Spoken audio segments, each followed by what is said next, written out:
Hi, Ado again, Social Care Manager from Crosscare Homeless Services and former member of the Board of Carew.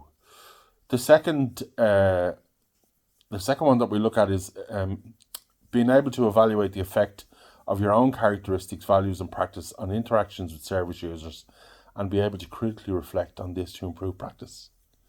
So, what does that mean? So, being able to evaluate, to look at, to make a decision around, the effect of your own characteristics, your values, and your practice on your interactions with service users.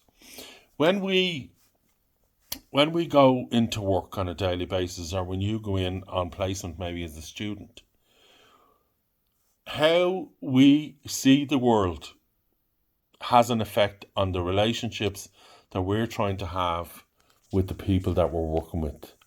And that's not just the staff teams, but also the service users. If, for example, you are a white, Irish, heteronormative individual who is male and has been brought up in a working class background, and you are working with a member of the LGBTQIA,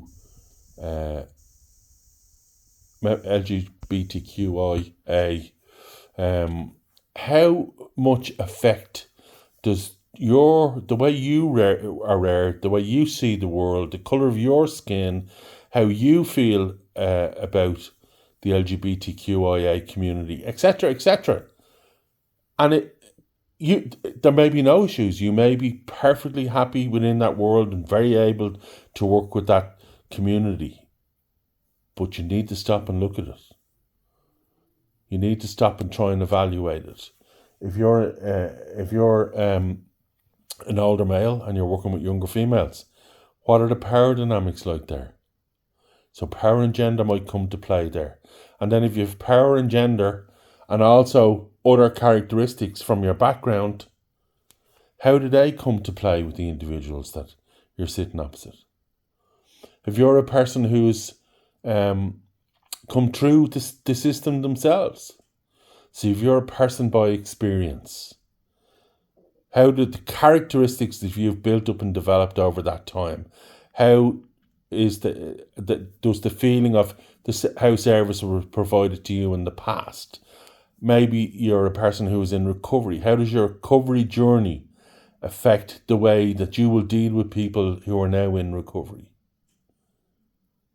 And none of that can be answered until you really stop and question it yourself. One of the things down the years that has really tripped me up a few times is that I come from a household where there was violence, male violence in the household. And down the years, I've had to work very hard when I've worked with men who perpetrate violence against women. I've really had to check myself and look at the anxieties at the end that brought for me, very triggering for me. So you really need to look at the totality of your background, your learned and lived experience, what that's like, and what's the cause and effect on the interrelationships that you're going to have with the people that you serve. It's a really interesting one, and it's really well worth looking at.